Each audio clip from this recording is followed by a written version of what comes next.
نحمده ونصلي ونسلم على رسوله الكريم أما بعد فأعوذ بالله من الشيطان الرجيم بسم الله الرحمن الرحيم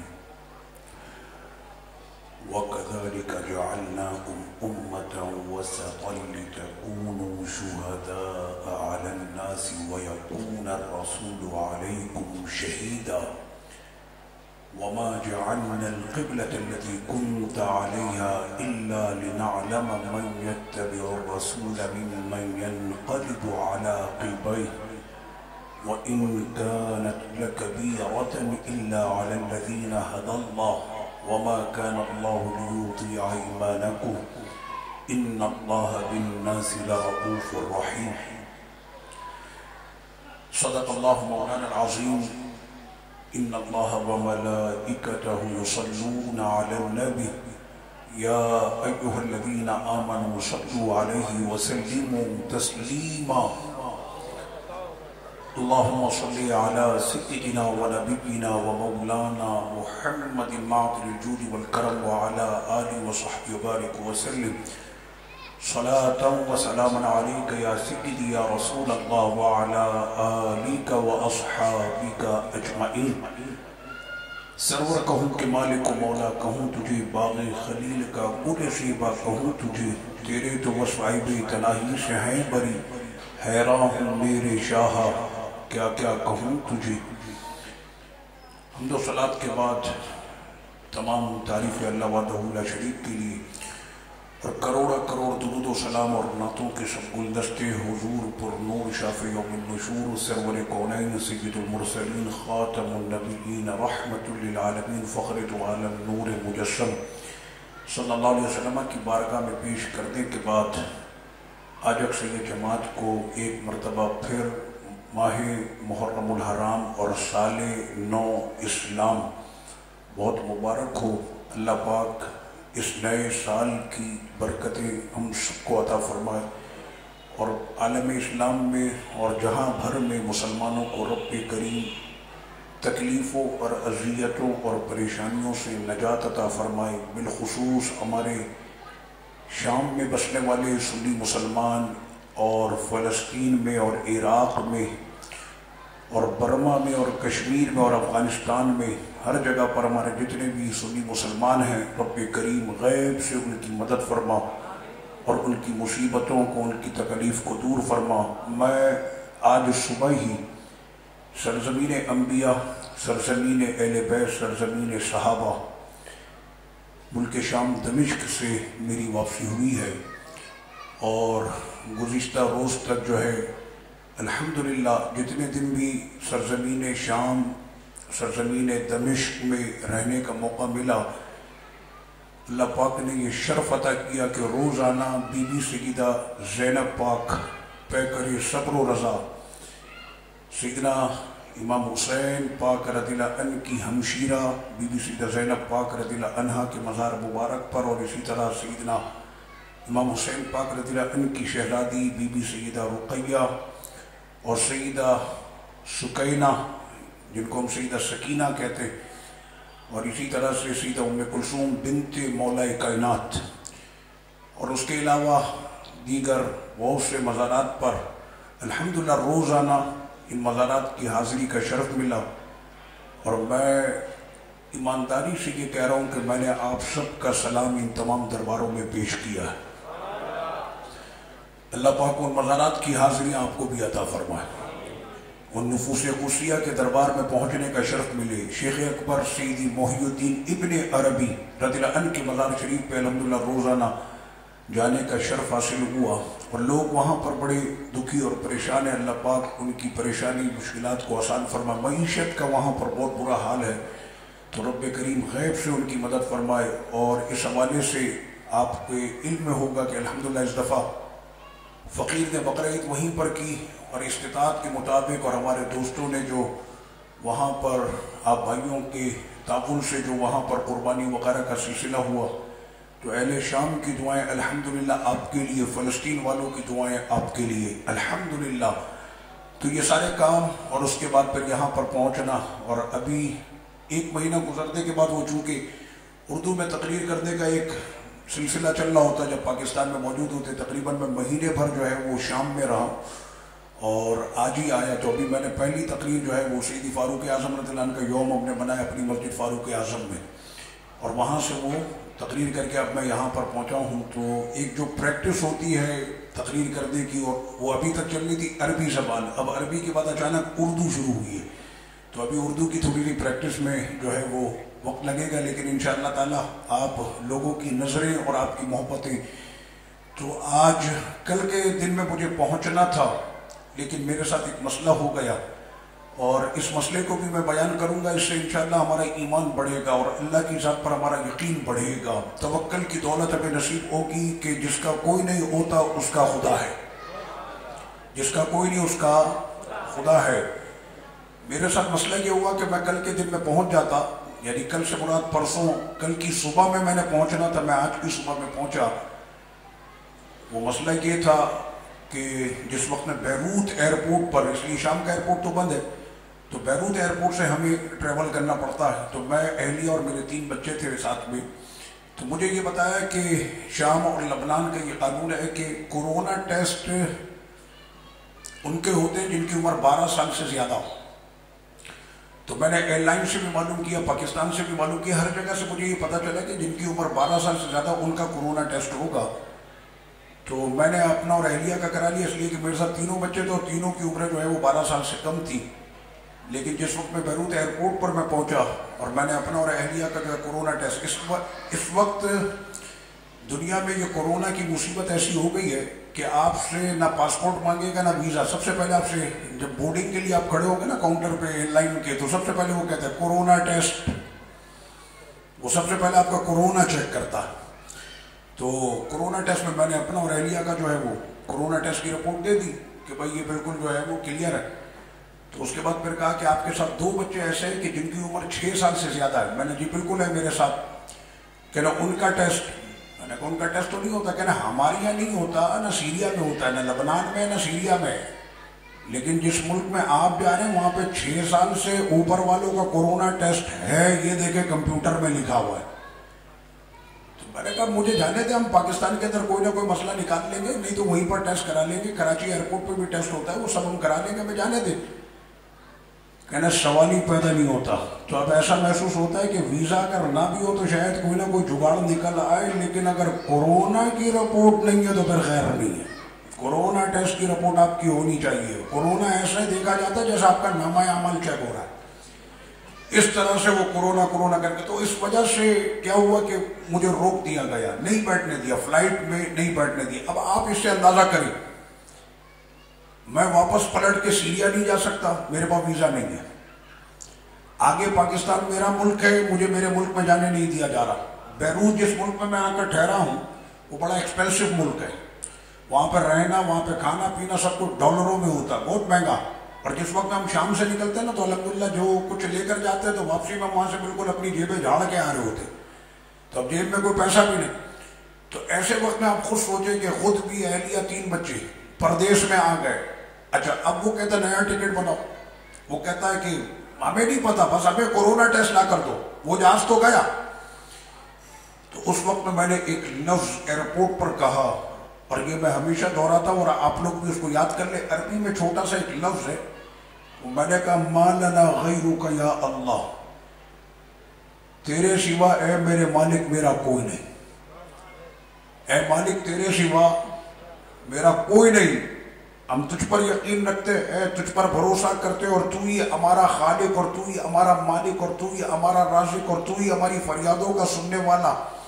یہاں پر کوئی بھی میرا ساتھ نہیں دے رہا نہ دے گا. اے میرے مالک غیب سے میری مدد فرما. بس یہ لفظ کہنا تھا، اور اس کے بعد جو غیبی مدد آئی ہے تو وہاں پر ایک دن رکنا، بہترین مہمان نوازی، گاڑی، رہائش، کھانا، سارے انتظامات وہ بھی بہترین انداز میں ہوئے. کورونا ٹیسٹ بھی ہوا اور وہاں سے فقیر یہاں تک پہنچ گیا اور مجھے پتہ بھی نہیں چلا. آئیے میں آپ کو صرف ایمان کے لیے کہ رب کریم اپنے بندے کو کہ جب وہ مشکل کی گھڑی میں آ کر اپنے رب کو ٹوٹے دل سے جب یاد کرتا ہے تو میرے رب کی مدد فوری طور پہ آتی. اس لیے کہ قرآن مجید میں رب کریم نے بار بار فرمایا نا وَإِذَا سَأَلَكَ عِبَادِي عَنِّي فَإِنِّي قَرِيبٌ، اے میرے حبیب جب آپ سے یہ پوچھے نا میرے بندے جب پوچھیں میں کہاں ہوں، تو آپ کہہ دیجئے گا کہ وہ رب دور نہیں، وہ رب قریب ہے۔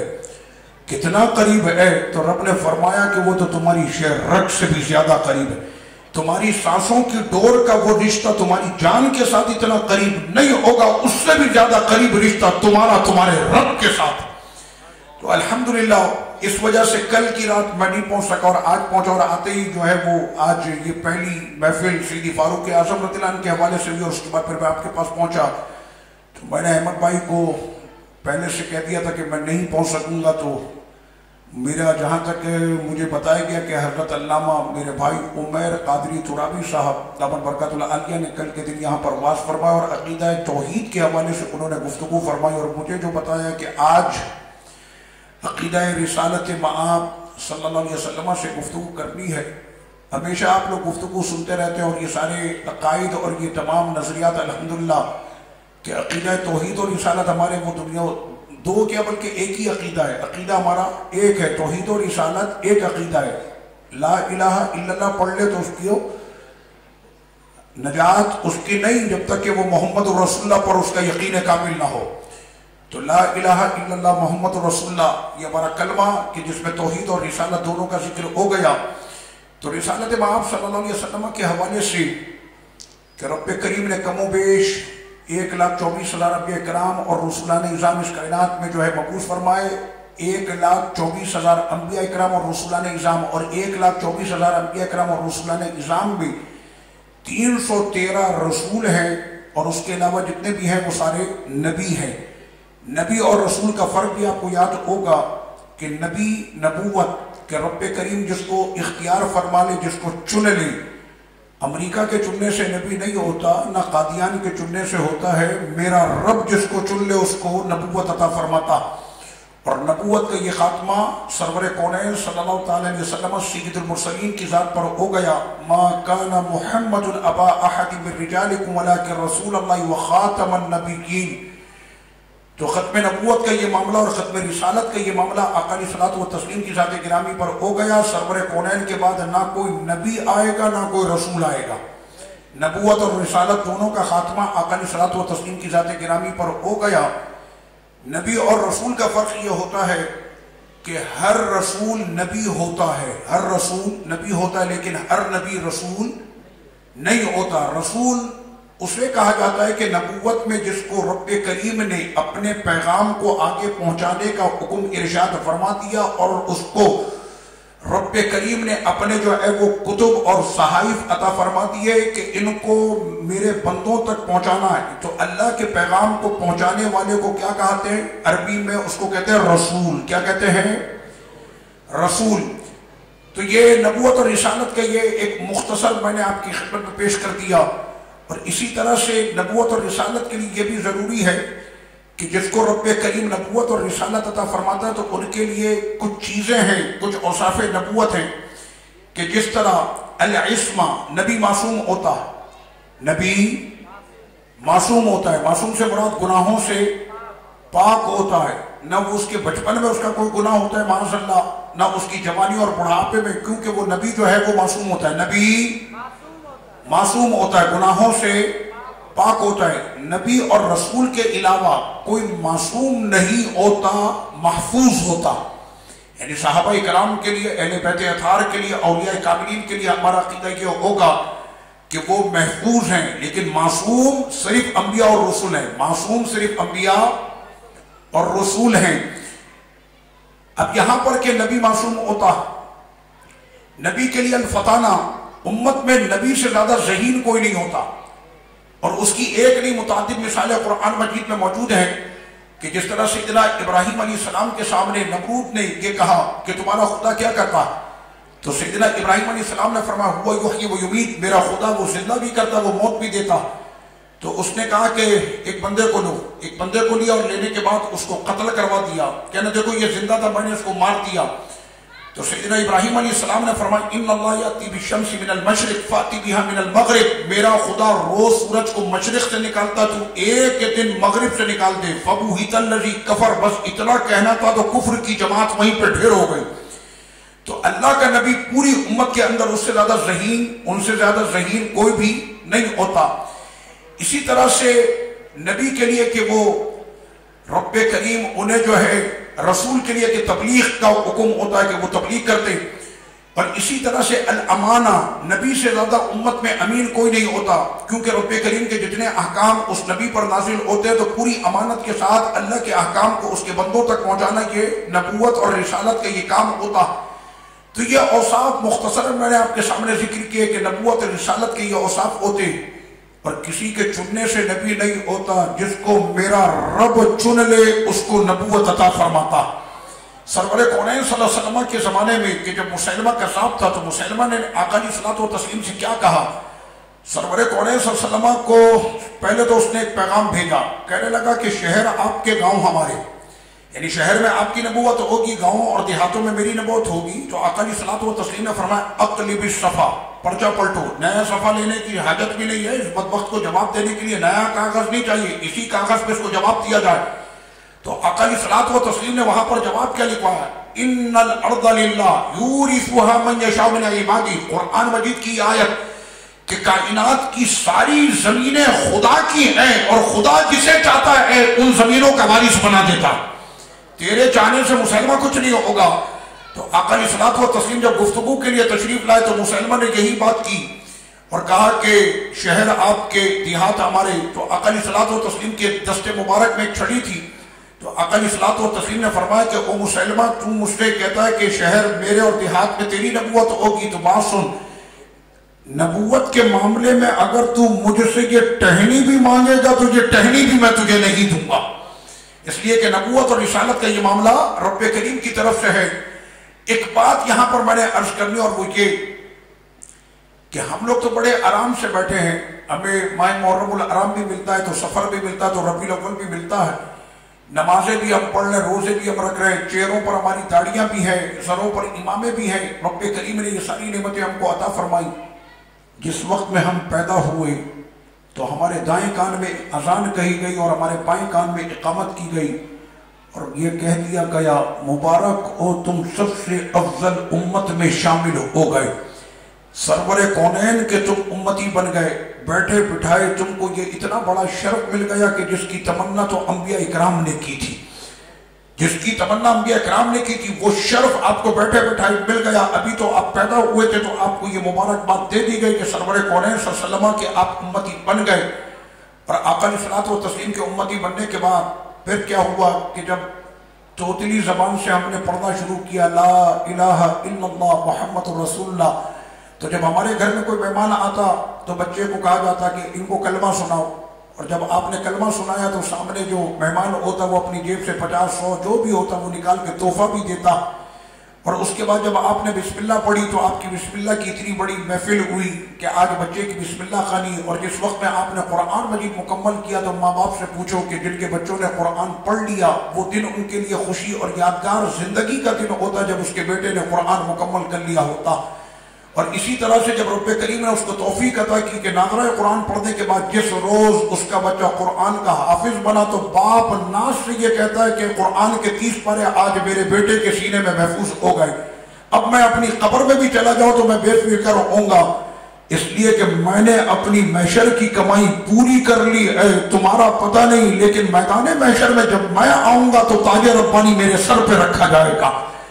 تو یہ سارے خوشیوں کے مرتبے اس کو ملتے چلے جاتے ہیں، اور جس وقت میں وہ عالم بنتا ہے کہ قرآن کے حافظ ہونے کے بعد جب وہ قرآن کا عالم بنتا ہے، اور جس دن اس کو سر پر عالم کی دستار پہنائی جاتی ہے کہ آج یہ بچہ عالم بن گیا، تو اس دن اس کے ماں باپ اور اس کے خاندان کو ناز کر رہے تھے کہ ہمارے خاندان کے اندر ایک دین کا عالم پیدا ہو گیا۔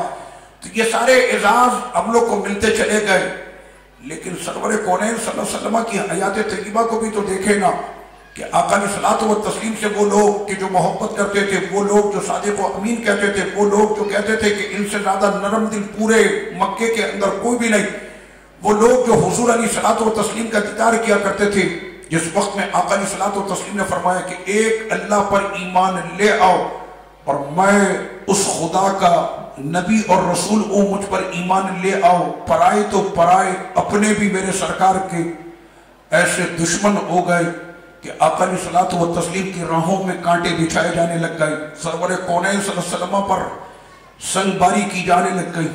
میرے آقا علیہ الصلوۃ والتسلیم راستے میں چلے تو گلے میں پھندا ڈال کر سرور کونین کی اس نورانی گردن کو کھینچا گیا۔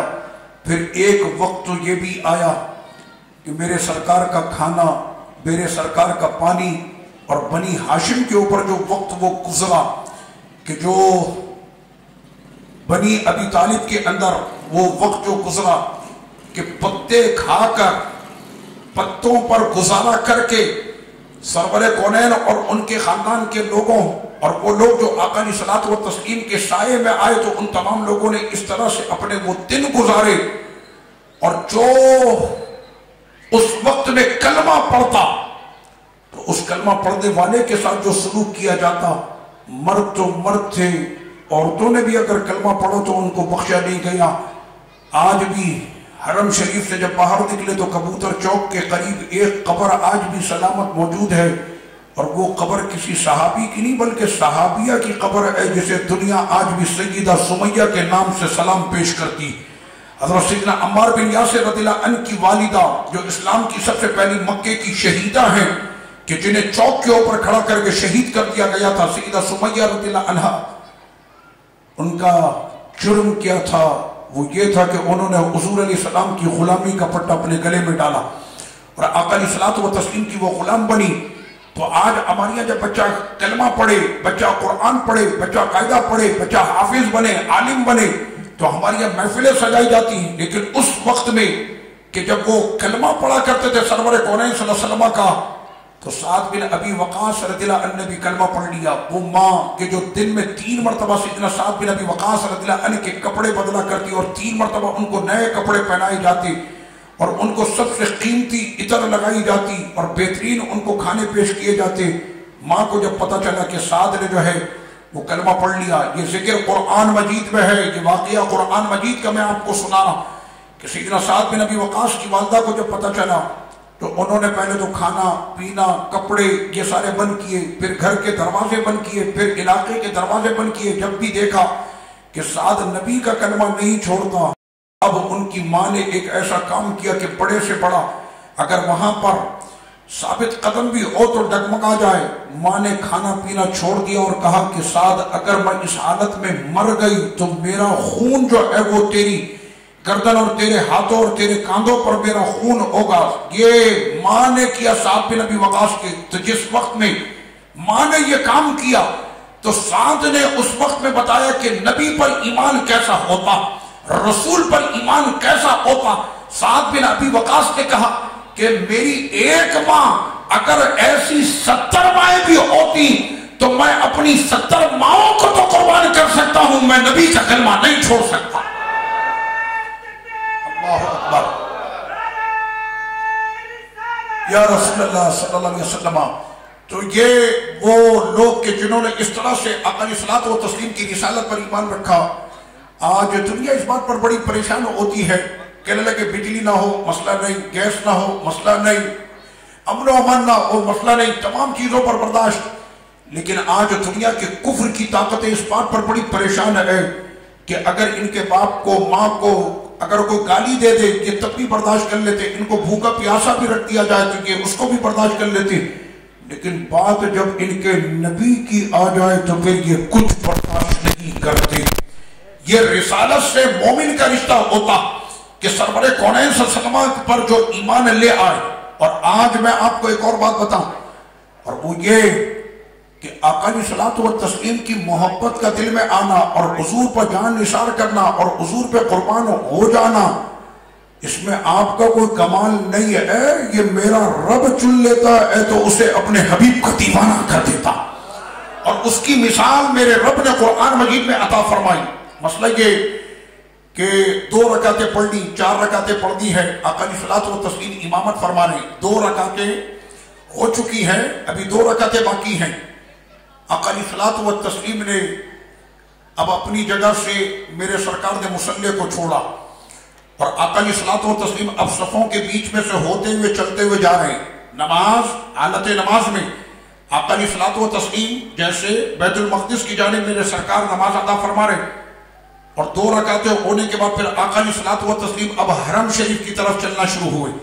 اپنے چہرے کو قبلے کی طرف کیا اور صفوں کے بیچ میں سے صحابہ کرام صفوں کو چھوڑتے گئے اور آقا علیہ الصلوۃ والتسلیم آگے بڑھتے گئے.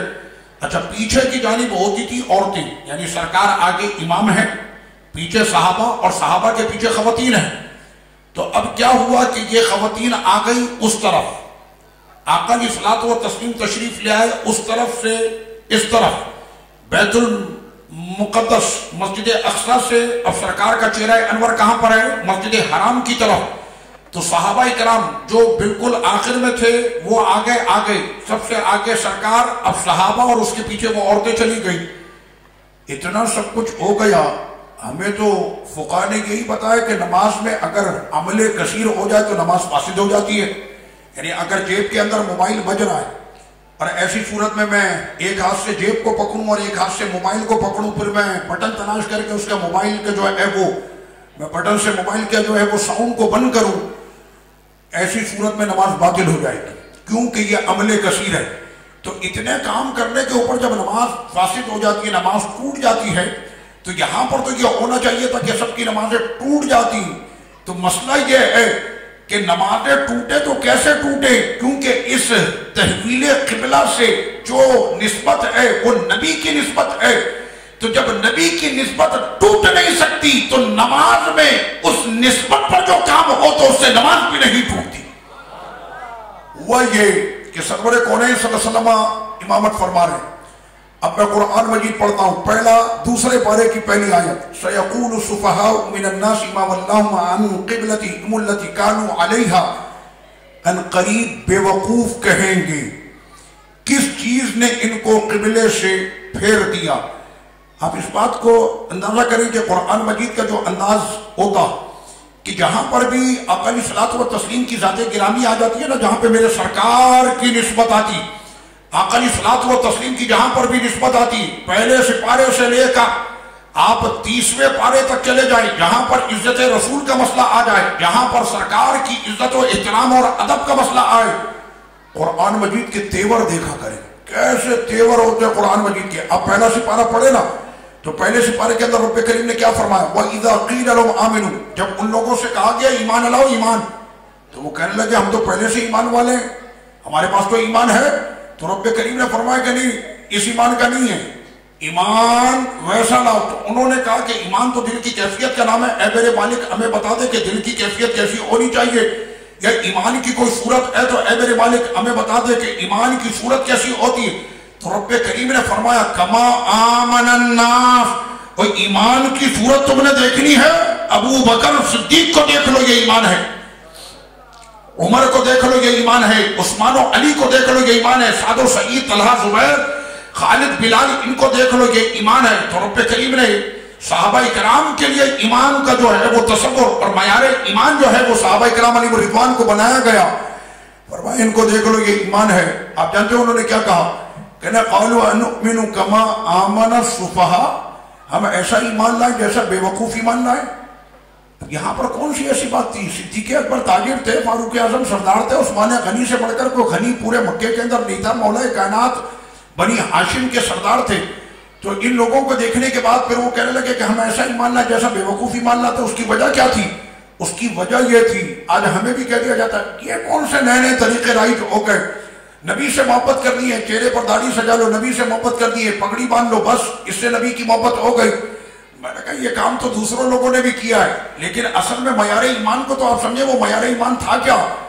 میرے سرکار جب اپنا لعاب دہن منہ سے اپنا تھوک مبارک نکالیں تو صحابہ اپنے ہاتھوں کو ایسے پھیلائیں نہیں، بلکہ ایک ہتھیلی کے اوپر 100 ہتھیلیاں آتی، میں لوں گا.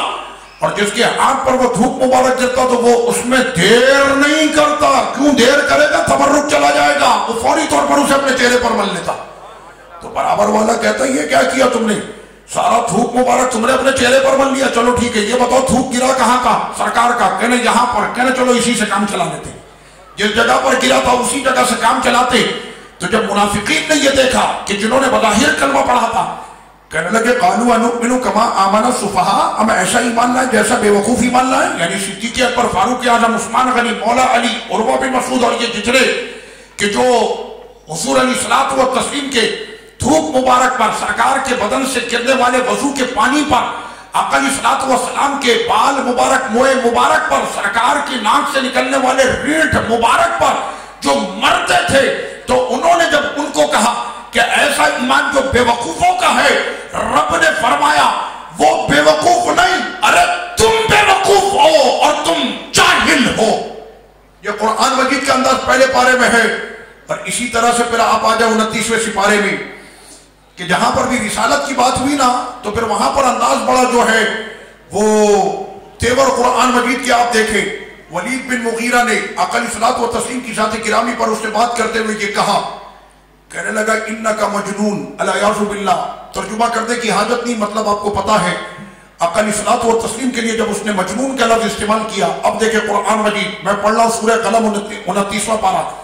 رب کریم نے فرمایا نون والقلم وما یسطرون ما انت بنعمت ربک بمجنون. اے میرے حبیب آپ اپنے رب کے فضل سے مجنون نہیں. وَإِنَّ لَكَ لَأَجْرًا غَيْرَ مَمْنُونَ، اور آپ کے لیے نا ختم ہونے والے اجر ہیں. وَإِنَّكَ لَعَلَىٰ خُلُقٍ عَظِيمٍ، اور آپ کے اخلاق عظیم ہے. کہنے والا اعظم ہے، تو جب وہ اعظم جس کو عظیم کہے، اتنا سا مچھر ہم نے دیکھا ہے نا، رات میں کسی کمرے میں آ جا اگر 50 بندے سو رہے ہوں تو وہ 50 بندوں کو ہلا کر رکھ دیتا کہ بھائی ڈینگی آ گیا، ڈینگی آ گیا. پاکستان، ہندوستان، دنیا بھر پریشان ہو گئی جب اتنا سا مچھر، جس کی مثال میرے رب نے پہلے پارے میں دی. کہنے لگے اے خدا مچھروں کی مثال دیتا. تو رب کریم نے فرمایا تم ہمارے مچھر کو دیکھ رہے ہو، کوالٹی نہیں دیکھتے اس کی. کسی کمرے میں آ جائے ملک اور ریاست کو ہلا کر رکھ دیتا. تو جس کو تم حقیر سمجھتے ہو وہ ریاستوں کو ہلا دیتا ہے، تو جس کو خدا عظیم کہے وہ کیسا ہوگا. تو ایسے وقت میں رب کریم نے یہ تو فرما دیا وَإِنَّكَ لَعَلَىٰ خُلُقٍ عَظِيمٍ. اس کے بعد کیا ہوا؟ اب لیجئے بات یہاں پر ختم نہیں ہوئی. ہم لوگ تصویر کے ایک رخ کو تو ہم سمجھ لیتے ہیں، لیکن تصویر کے سارے رخوں کو سمجھنا چاہیے کہ قرآن مجید کے 6666 آیتیں، ہر آیت کو جاننا، ماننا اور اس پر ایمان رکھنا یہ مومن کے لیے لازم اور ضروری ہے. اگر کوئی یہ کہنا کہ نہیں جناب ہم تو صرف قرآن مجید کی تو بعض آیتیں آج اس دور میں ایسی ہو گئی. میں آپ کو حقیقت بتا رہا ہوں، میں نے آج تک میڈیا پر، یہ جو ہمارے اتنے سارے چینل ہیں نا، میں نے آج تک ان آیتوں کی تلاوت میڈیا پر نہیں سنی. نہ کسی مولوی صاحب کو دیکھا کہ ان آیتوں کی تلاوت کر کے انہوں نے بتایا کہ جناب ان آیتوں کی بھی تلاوت ہوتی ہے اور یہ بھی قرآن مجید کی آیت ہے اور اس پر ہر مومن نے ایمان رکھنا ہے. اب رب کریم نے پہلے اپنے حبیب کی نام بیان فرمائی کہ حبیب آپ کے اخلاق عظیم ہے. اس کے بعد پھر کیا فرمایا؟ فرمایا وَلَا تُطِيعْ كُلَّ حَلَّافٍ مَّهِينٍ هَمَّازٍ مَّشَّاءٍ بِنَمِيمٍ مَّنَّاعٍ لِّلْخَيْرِ مُعْتَدٍ أَثِيمٍ عُتُلٍّ بَعْدَ ذَلِكَ زَنِيمٍ. ابھی اس ولید نے جو کہا ہے نا آپ کے لیے یہ لفظ، اس کے لیے پرابلم ہے، اس میں پرابلم ہے.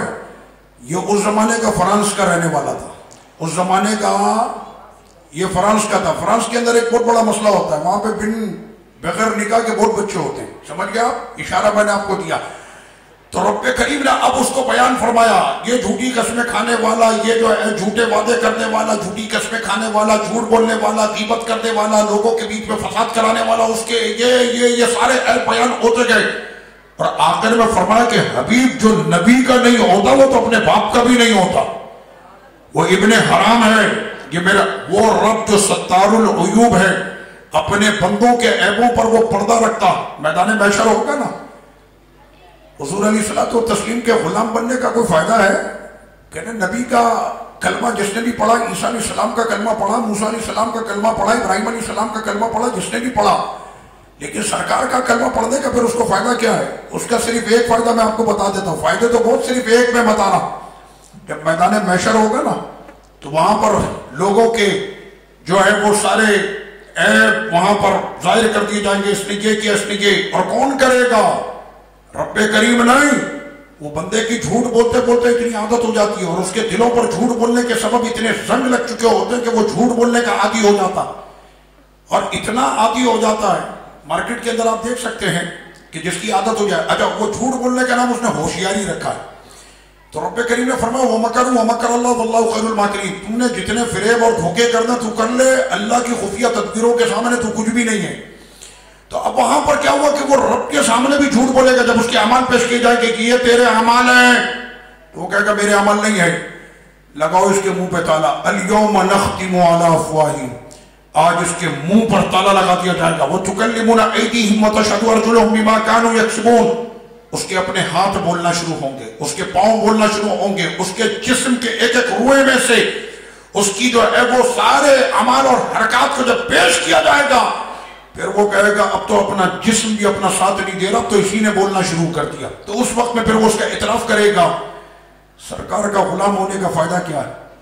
جس وقت میں آقا کے غلاموں کے اعمال کھل رہے ہوں گے، سرکار کے امتی ہونے کے صدقے رب کریم فرمائے گا اے میرے حبیب کے غلاموں قریب آ جاؤ، اور اتنے راز میں بات ہوگی کہ جب تیرے عیب کو ہم نے دنیا میں نہیں کھولا، آج اپنے محبوب کے صدقے آخرت میں بھی تیرے عیب پہ پردہ رکھیں گے، کسی کو پتہ نہیں چلنے دیں گے۔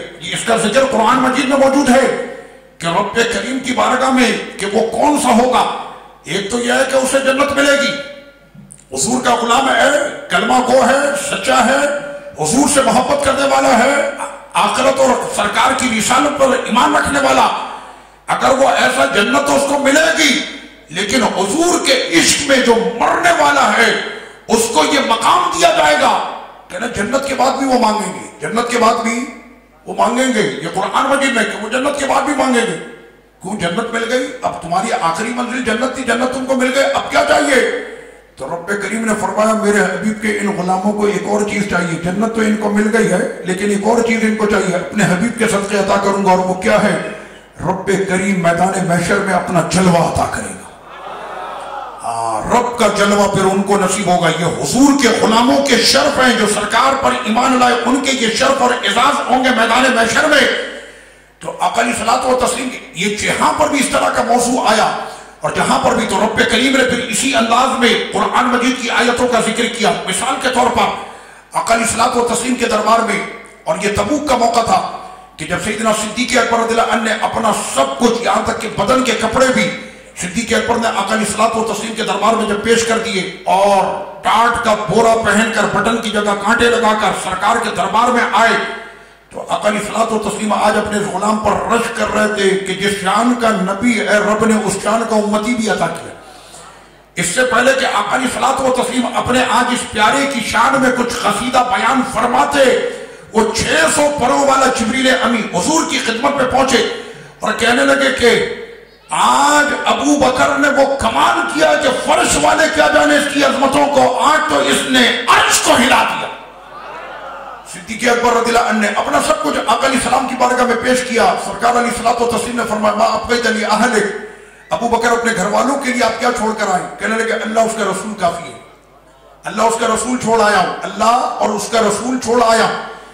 صدیق اکبر رضی اللہ عنہ کی اس قربانی پر سارے صحابہ رش کر رہے تھے۔ صدیق اکبر فاروق اعظم رضی اللہ عنہ تمنا کرتے رہے کہ کوئی تو ایسا وقت آئے کہ میں ابو بکر پہ سبقت لے جاؤں، لیکن ابو بکر صدیق وہ سبقت کرنے والا کہ جو ہر مقام پر سب سے آگے رہا۔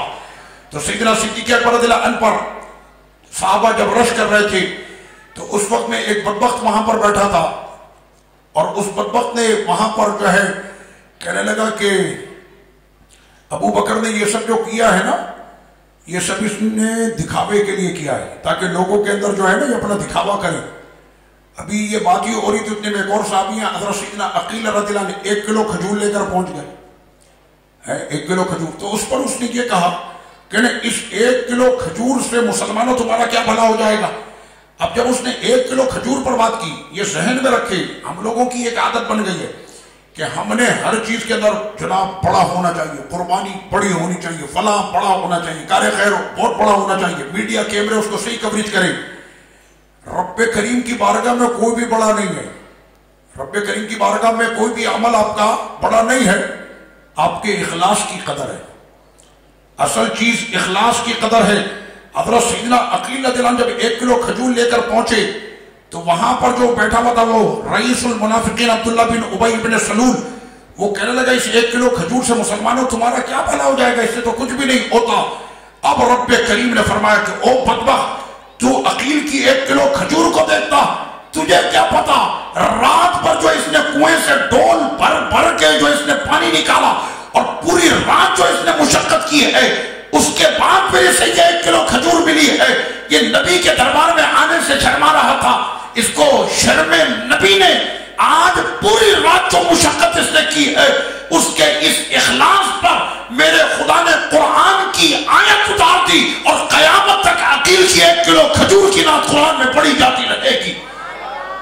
حضرت عقیل کی اسے 1 کلو کھجور کی اتنی شان وہاں پر بیان ہوئی، اور وہاں پر دیکھیں انداز کیا، صرف بات یہ نہیں نبی کی بات ہو، میرے رب نے فرمایا جانی سارے نبی کی بھی بات ہو تو قرآن کی آیت آئے گی، نبی کے غلاموں کی بات ہو تو قرآن کی آیت آئے گی، صحابہ اکرام کی عظمت کی بات ہو تو قرآن کی آیت آئے گی۔ استغفر لهم او لا تستغفر لهم ان تستغفر لهم 70 مرة فلن يغفر الله لهم۔ میرے حبیب آپ اس منافق عبداللہ بن ابی ابن سلول آپ اس کی بخشش کریں یا نہ کریں، یا 70 مرتبہ بھی آپ اس کی بخشش کریں، فلن یغفر اللہ، لن جب آتا ہے نا تو وہ ہرگز اور تاکید کا معنی دیتا ہے، اللہ ہرگز اسے نہیں بخشے گا، اللہ ہرگز اسے نہیں بخشے گا۔ سرور کونین صلی اللہ علیہ وسلم کے دربار شریف میں کوئی چلا جائے تو رب 5ویں پارے میں فرماتا میرے حبیب کے دربار میں آ کر سے توبہ کر لے اور حبیب اس پہ نظر کرم کر دے، اللہ نے اسے بخش دیا، اللہ نے اسے بخش دیا۔ صرف دربار میں آ جائے تو بخشش ہو جاتی ہے، لیکن حبیب کے غلاموں کے اگر اس نے اس اخلاص پر اس نے شک کیا تو رب نے فرمایا کہ حبیب آپ 70 مرتبہ بھی کہیں گے تو اللہ اس کی بخشش نہیں کرے گا، کیونکہ یہ آپ کے در کا بھی گستاخ ہے، آپ کے صحابہ کا بھی گستاخ ہے۔ یہ قرآن مجید 10واں پارہ میں نے آپ کے سامنے پڑھا ہے، تو آپ قرآن مجید کے تیور جہاں پر بھی دیکھیں گے نا رسالت مآب صلی اللہ علیہ وسلم کا مسئلہ آتا ہے تو رب کریم اسی انداز میں بے وقوف جاہل ایک اور آیت میں آپ کے سامنے پیش کر دیتا، 28واں پارہ، ان الذین یحادون اللہ ورسولہ اولئک فی الاذلین۔ میں نے کہا میڈیا پر یہ آیت نہیں ہوتی، چلو سوشل میڈیا پر تو یہ آیتیں ہم پیش کر سکتے ہیں نا، قرآن مجید کی ساری آیتوں کو پڑھنا چاہیے، رسالت مآب صلی اللہ علیہ وسلم کا جب مسئلہ ہوتا ہے تو ان آیتوں کو سننا چاہیے اور ان آیتوں پر ایمان رکھنا یقین کامل ہے۔ بے شک اللہ اور رسول کے جو گستاخ ہیں مہا ذلیل ہیں، اللہ رسول کے جو گستاخ ہیں ذلیل نہیں، اذل کا مطلب مہا ذلیل ہیں، اللہ رسول کے گستاخ مہا بول دیں ایک مرتبہ مہا ذلیل ہیں۔ یہ قرآن مجید نے کہہ دیا۔ مسئلہ یہ ہوا کہ ہمیں عربی عبارتیں نہیں آتی، ہمیں عربی زبان نہیں آتی، ہمیں قرآن مجید کی آیتوں کا ترجمہ نہیں آتا۔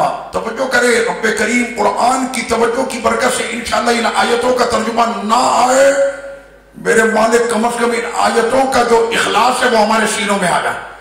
اللہ رسول کے جو گستاخ ہے وہ مہا ذلیل ہیں۔ اس کے بعد پھر رب کریم نے کیا فرمایا؟ فرمایا کہ تم کیا سمجھتے ہو؟ اچھا گفتگو مجھ سے اور آپ سے نہیں ہو رہی، گفتگو ہو رہی ہے ابو بکر صدیق سے، گفتگو ہو رہی ہے فاروق اعظم سے، عثمان غنی سے، مولا علی سے، جو سرکار پہ فدا تھے ہر اعتبار سے، اور ان کے فدا ہونے کا جو انداز ہے سبحان اللہ، اس انداز کو تو کوئی دوبارہ پیش بھی نہیں کر سکتا جو انہوں نے سرکار کے لیے قربانیاں پیش کی، اور حضور سے جو محبت کا انہوں نے ایک عملی مظاہرہ کر کے دکھایا کہ ان کے سینوں کو جب چیرا جاتا تھا تو اس وقت میں وہ نبی کی نعتیں پڑھتے تھے۔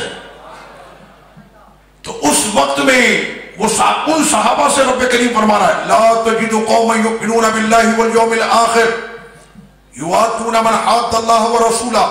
اے میرے حبیب آپ نہ پائیں گے ایسی قوم کو کہ جو اللہ اور قیامت کے دن پر ایمان بھی رکھے اور اللہ اور اس کے رسول کے گستاخوں سے دوستی بھی رکھے۔ ایسا ہو ہی نہیں سکتا، دونوں ہاتھوں میں لڈو کی سیاست اسلام میں ہے ہی نہیں۔ اگر آپ چاہتے ہیں کہ اللہ رسول کو راضی کرنا تو پھر آپ کا رشتہ اللہ رسول سے ہی ہونا چاہیے، پھر اللہ رسول کے دشمنوں سے آپ کا کوئی تعلق نہیں ہے۔ کہہ رہے نہیں جناب ہم تو ہر ایک کے ساتھ چلتے ہیں۔ صاحب کہنے لگے میرا سسر بہت اچھا آدمی ہے۔ میں نے اچھا، میں جب بھی جاتا ہوں قورمہ کھلاتا ہے، بریانی پائی کھلاتا ہے، بڑی مہمان نوازی کرتا ہے۔ میں نے کہا داماد جب بھی جاتا ہے سسرال میں تو سسرال میں داماد کو عزت تو دی جاتی ہے۔ کہہ رہے بہت اچھا آدمی میرا سسر، بس جس وقت میں ہم صلاۃ و سلام پڑھتے ہیں نا تو اس کو موت آنے لگتی ہے۔ سمجھ پا رہی آپ کے؟ میں نے کہا پھر ایسے سسر کو لے کر چاٹنے کا کیا کرنے کا؟ جب حضور علیہ الصلوۃ والسلام پہ صلاۃ و سلام پڑھا جائے، صحابہ کرام تو کہتے ہیں ہم تو اپنے پھٹے سر اور چرے ہوئے سینوں کے ساتھ حضور کی نعت پڑھتے تھے۔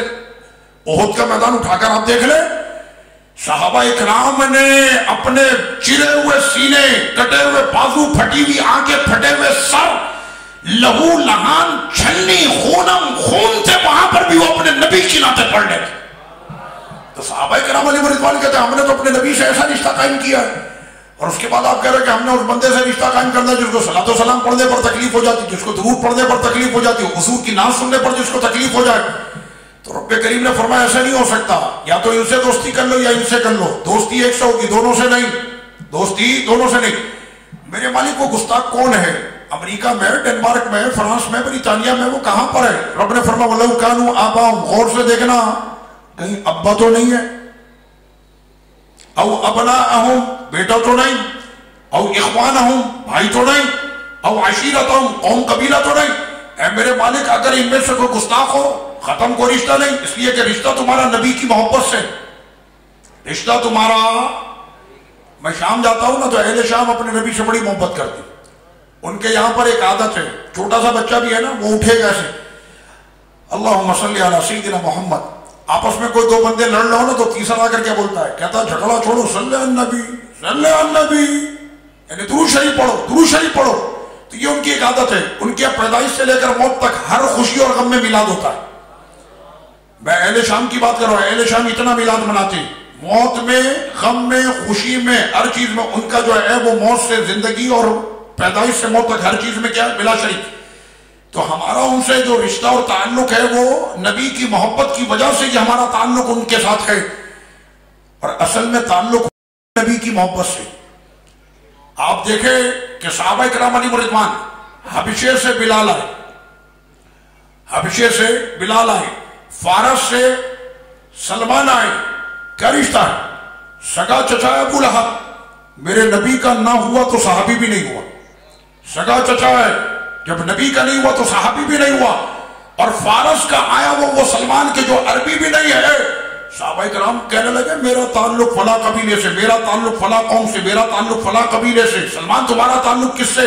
آگے پیچھے دیکھا تو کوئی بھی نہیں. کہنا میرا سب کچھ میرا نبی ہے. تو آقا علیہ الصلوۃ والتسلیم کو انہوں نے شکوے کے لہجے میں کہا کہ یہ فارس کا رہنے والا. آج بھی عرب کے اندر یہ چیز موجود ہے، ہم عربی ہیں، ہم عربی ہیں، وہ فارس کا ہے. سیدنا سلمان فارسی رضی اللہ عنہ کے مزار شریف پر آپ جائیں گے نا، عراق بغداد شریف، غوث پاک کے دربار شریف سے تقریباً 40 منٹ کی ڈرائیو پر علاقہ ہے مدائن، وہاں پر سیدنا سلمان فارسی رضی اللہ عنہ کا مزار شریف ہے.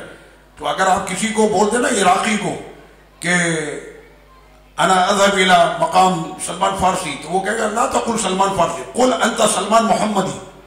سلمان فارسی نہیں بولو، سلمان محمدی بولو، سلمان محمدی. وہاں پر ان کے مزار شریف پہ بھی سلمان فارسی نہیں لکھا ہوا، سلمان محمدی لکھتے ہیں. یعنی آج بھی یہ چیز موجود ہے. تو اس وقت میں انہوں نے کہنے لگے یہ فارس کا رہنے والا کہتا ہے کہ اس کا تعلق جو ہے وہ سرکار آپ کے تعلق، اور سب سے افضل خاندان پوری کائنات میں سب سے افضل خاندان بنی ہاشم آپ کے خاندان سے یہ اپنا تعلق جوڑتا، کہتا میرا سب کچھ میرا نبی ہے. آقا علیہ الصلوۃ والتسلیم نے اپنے اس پیارے کی جب اس جانی ساری اور اس محبت اور اخلاص کو دیکھا، کہتا میرا سب کچھ میرا نبی ہے. تو اب آقا نے اپنے دریائے رحمت سے آج اس کو لقب عطا کیا، سلمان منا من اہل البیت، ہمارا سلمان ہماری اہل بیت ہے. تو آقا علیہ الصلوۃ والتسلیم کے دربار شریف میں اس طرح سے تو رب کریم نے فرمایا کہ رشتے جوڑو تو پھر ایسے رشتے جوڑو، اور رشتے تمہارے ہوتے نبی کی محبت سے. سگا باپ ہو، بھائی ہو، بیٹا ہو، قوم ہو، اگر وہ نبی کا نہیں ہے تو وہ تمہارا بھی نہیں ہے. وہ نبی کا نہیں تو وہ تمہارا بھی نہیں ہے. اے میرے مالک، باپ سے تو ہمارا کہ وہ ہماری مشکل کی گھڑی میں ہمارا ساتھ دیتا، بھائی جو ہے وہ ہماری پشت کو مضبوط کرتا ہے، بیٹے سے ہماری نسل چلتی ہے، قوم قبیلے سے ہمارا بڑا ناز ہوتا ہے. اگر تیرے اور تیرے حبیب کی محبت میں ہم نے ان سے اپنا رشتہ قطع کر دیا تو پھر ہمیں ملے گا کیا؟ اب رب کریم نے فرمایا اگر تم نے ایسا کر لیا، فرمایا وَلَا تَجِدُ قَوْمَ يُؤْمِنُونَ بِاللَّهِ أَوْ عَشِيرَةً أُولَٰئِكَ كَتَبَ فِي قُلُوبِهِمُ الْإِيمَانَ. اگر تم نے اپنا نظریہ عقیدہ ایسا بنا لیا تو آج ہم تمہارے دلوں پر ایمان کی مہر لگائیں گے. اب لگے گی ایمان کی مہر. میرے مالک ایمان کی مہر تو لگ گئی. مشکل کی گھڑی میں بیٹا نہیں آئے گا، مشکل کی گھڑی میں باپ نہیں آئے گا، اگر کوئی مصیبت ہوئی تو میری پشت کو مضبوط کرنے والا میرا بھائی نہیں آئے گا. تو ایسے وقت میں پھر کون ہوگا؟ فرمایا ہوا ایدہم بروح من، کہ جب تیرے دل پر ایمان کی مہر لگ جائے گی پھر تجھے دنیا سے سے کوئی خوف نہیں ہوگا، کیونکہ جبریل تیری مدد کے لیے کھڑا ہوگا۔ اللہ اکبر یا رسول اللہ صلی اللہ علیہ وسلم۔ یہ ایمانیات اور ان تمام کا ذکر قرآن مجید میں جہاں پہ بھی رسالت امام صلی اللہ علیہ وسلم کا ذکر ہوا تو قرآن کا تیور دیکھا کرے، قرآن مجید نے کس انداز میں بات کی۔ اب لیجئے جناب، رب کریم نے فرمایا کہ قد نرى تقلب وجهك في السماء، اے میرے حبیب ہم دیکھتے ہیں بار بار آپ کا چہرے کا اٹھنا۔ آقا علیہ الصلوۃ والتسلیم کو بڑی تمنا تھی کہ مسجد اقصیٰ کی جگہ کعبہ ہمارا قبلہ بنے، جس کو آباد کیا میرے جد اعلیٰ سیدنا ابراہیم علیہ السلام نے اور سیدنا اسماعیل علیہ السلام نے۔ تو آقا علیہ الصلوۃ والسلام کی دل کی تمنا تھی کعبہ ہمارا قبلہ بنے، تو آقا علیہ الصلوۃ والتسلیم کی نظروں کا اٹھنا آسمان کی جانب، تو رب کریم نے فرمایا فَلَنُوَلِّيَنَّكَ قِبْلَةً تَرْضَاهَا۔ اس لفظ پر غور کریں، رب کریم نے فرمایا کہ میرے حبیب پھیر دیں اپنے چہرے کو اس قبلے کی طرف جس پہ آپ راضی، جس پہ، یہ نہیں فرمایا کہ اس کعبے پہ یا مسجد اقصیٰ پہ یا شام پہ یا عراق پہ یا جہاں پہ میرے حبیب جس کو آپ قبلہ بنا لے خدا اس پر راضی جس پر مصطفیٰ راضی۔ حبیب آپ جس پہ راضی وہی آپ کا قبلہ ہوگا۔ سرور کونین صلی اللہ علیہ وسلم کہ ابھی نماز میں ہے نا، ہمارے یہاں کیا ہوتا ہے کہ جب ایک دن میں گرمی سردی کے اوقات آگے پیچھے ہوتے ہیں، رمضانوں کے اندر نمازوں کے اوقات فجر میں آگے پیچھے ہوتے ہیں، تو پہلے سے نمازیوں کو بتایا جاتا ہے، مؤذن صاحب پہلے سے اعلان کرتے تھے بھائی کل سے فجر کی نماز اتنے بجے ہوگی۔ اگر وقت کو نہ بتائیں اور دوسرے دن 10 منٹ پہلے یا 10 منٹ بعد کر دیں تو پھر مسجد کے اندر نہیں تو کم از کم 5-10 آدمی تو کھڑے ہو جاتے ہیں اور مؤذن صاحب کی خیر میں، مولوی صاحب آپ نے اعلان نہیں کیا تھا، ہمیں بتایا نہیں، ہماری جماعت نکل گئی، یا مولوی صاحب آپ نے بتایا نہیں، ہم پہلے سے آ کر بیٹھے ہوئے۔ تو ہماری اگر ایک نماز کا وقت آگے پیچھے کرنا ہو تو 24 گھنٹے پہلے اس کی اطلاع دی جاتی ہے۔ یہاں پہ نماز کا وقت نہیں بدلنا، یہاں پر قبلہ بدلا جا رہا ہے، اور قبلہ بدلا جا رہا ہے تو پہلے سے کوئی اطلاع نہیں۔ نماز کے اندر وہی آتی ہے کہ محبوب پھیر دیں اپنے چہرے کو اس طرف جس پر آپ راضی، اس پر اپنا چہرہ پھیر دیں۔ ابھی 2 رکعتیں ہو گئی ہیں، میرے مالک 2 رکعتیں پہلے پوری پڑھ لیں، پھر اعلان کر کے اس کے بعد پھر دوسرے دن 24 گھنٹے کے بعد پھر قبلہ بدلیں گے۔ ابھی 2 رکعت باقی، مالک تیری عبادت ابھی باقی، ہماری عبادت ہو جائے گی، پہلے آپ کی چاہت تو ہو جائے۔ یہ چاہت کا جہاں پر معاملہ، محبوب کی چاہت کا۔ اب لیجئے جناب، سرور کونین صلی اللہ علیہ وسلم اب ادھر سے میرے آقا ادھر تشریف لائے، صحابہ کرام ادھر سے، انہوں نے سب نے ادھر رخ کیا۔ یہاں جو خواتین تھی یہ ساری گئیں پیچھے، اور 2 رکعتیں ہو گئی تھی، اس کے بعد 2 رکعتیں اور مکمل کر لی۔ اتنا چلے پھرے آگے پیچھے، چہرے پھرے، صفے آگے پیچھے ہوئی، سب کچھ ہوا، نماز کہنے نماز کچھ نہیں۔ سرکار کے ساتھ اگر گفتگو بھی کر کے صحابی واپس پلٹ کر چلا جائے، جہاں سے نماز چھوڑ کر آئے تو وہیں سے مکمل کر لے۔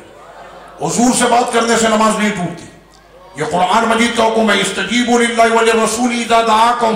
سرکار نے صحابی کو بلایا، تاخیر سے آئے، کہنے میں نے آپ کو بلایا تھا، آپ تاخیر سے آئے۔ کہنے لگے سرکار میں نماز پڑھ رہا تھا۔ فرمایا قرآن کا یہ فرمان نہیں سنا، اللہ اس کا رسول جب بلائے فوراً لبیک کہو۔ کہنے سرکار میں نماز پڑھ رہا تھا۔ کہنے نماز پڑھ رہے تھے، تم نماز میں ہی آ جاتے، بات کر کے واپس چلے جاتے، جہاں سے چھوڑی تھی وہیں سے پڑھ لیتے، نماز ہو جاتی۔ یہ قرآن مجید کا حکم ہے، یہ سرور کونین صلی اللہ علیہ وسلم کی ذات گرامی ہے۔ اب لیجئے جناب، جب یہ کام ہو گیا، اب یہاں پر کیا ہے، رب کریم فرما رہا ہے، اب سمجھیں آگے رب کریم نے فرمایا وَكَذَلِكَ جَعَلْنَاكُمْ أُمَّةً وَسَطًا لِتَكُونُوا شُهَدَاءَ عَلَى الرَّسُولِ وَيَكُونَ الرَّسُولُ عَلَيْكُمْ شَهِيدًا وَمَا جَعَلْنَا الْقِبْلَةَ الَّتِي كُنْتَ عَلَيْهَا إِلَّا لِنَعْلَمَ مَن يَتَّبِعُ الرَّسُولَ مِمَّن يَنقَلِبُ عَلَى عَقِبَيْهِ۔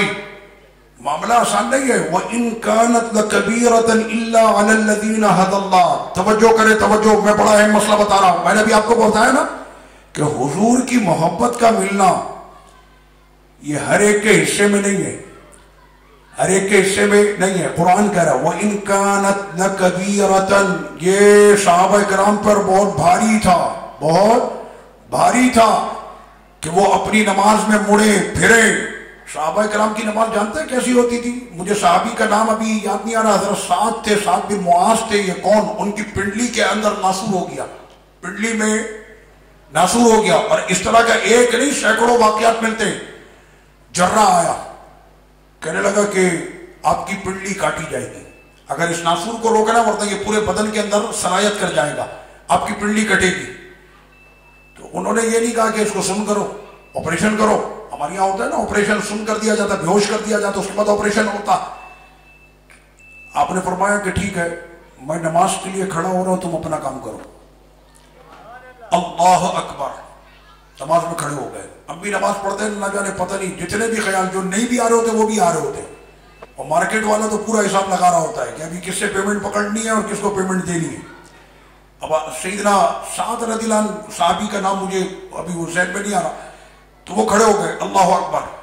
اب جرہ نے اپنا کام شروع کیا. جانتے ہیں سب سے پہلے کھال کٹتی ہے، کھال کے بعد پھر گوشت کٹا، گوشت کے بعد ہڈی کٹی، ہڈی توڑی گئی، اس کی پوری پنڈلی کاٹ کے نکالی گئی، اور وہ اپنی نماز میں نماز پڑھے جا رہے ہیں. ادھر جرہ نے اپنا کام مکمل کیا اور ادھر انہوں نے اپنی نماز مکمل کی. اور اس کے بعد جانتے اس جرہ نے آپ کی وہ کٹی ہوئی پنڈلی آپ کو پیش کی. صحابی نے اس پنڈلی کو لیا اور چوما اور کہا کہ اے میری پنڈلی تیرا بہت شکر ہے کہ کبھی بھی تو خلاف شرع کبھی اٹھی نہیں. اپنی اس پنڈلی کا شکریہ ادا کیا صحابی نے. مجھے پتا ہے کیسی نماز پڑھ رہے ہوں گے وہ کہ وہ نماز ایسی پڑھا کرتے تھی. وَإِن كَانَتْ لَكَبِيرَةً، تھا تو یہ بڑا مسئلہ، إِلَّا عَلَى الَّذِينَ هَدَى اللَّهُ، مگر اللہ نے ان کے سینوں کو اپنے حبیب کے عشق سے منور کیا ہوا تھا. حبیب نے چہرہ پھیرا ہم بھی پھیریں گے، حبیب نے اپنا قبلہ پھیرا ہم بھی پھیریں گے، حبیب وہاں سے ادھر آئے ہم بھی مڑیں گے.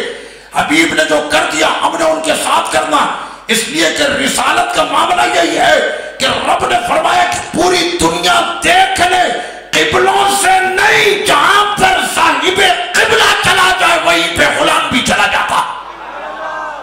آج پوری دنیا کو یہ میسج دیا جا رہا تھا کہ قبلوں سے نہیں، صاحب قبلہ جہاں چلا جائے. وہ حرم میں بیٹھے ہوتے ہیں نا لال رومال ڈال کے، بڑے بڑے چیمپئن وہاں پر بیٹھے ہوئے، یہاں پہ کچھ بھی نہیں ہے. میں نے تجھے پتہ ہی نہیں بدبخت، سرور کونین صلی اللہ علیہ وسلم کی ذات گرامی کو تو کیا جانے، تجھے تو لال رومال کے علاوہ کچھ بھی نہیں پتا. آقا علیہ الصلوۃ والتسلیم. قرآن عربی زبان آ جانے سے یہ نہیں ہے کہ قرآن مجید کا سمجھ بھی اس کو آ جائے. قرآن کی سمجھ اسی کو آتی ہے جس کے سینے میں حبیب کے عشق کا شمع جل رہی ہے، اور اس کو جو ہے وہ قرآن مجید کی سمجھ. تو رب کریم نے یہاں پر فرمایا کام آسان نہیں تھا. یہ پوری دنیا کو یہ میسج رب کریم نے رسالت کے حوالے سے عطا کر دیا کہ قبلہ قبلہ ہے، لیکن صاحب قبلہ اگر اپنے قبلے کو پھیر دے تو جو ہدایت پر ہوگا وہی صاحب قبلہ کے ساتھ ہوگا. اب بات آپ کے سمجھ میں آئی رسالت کا مسئلہ.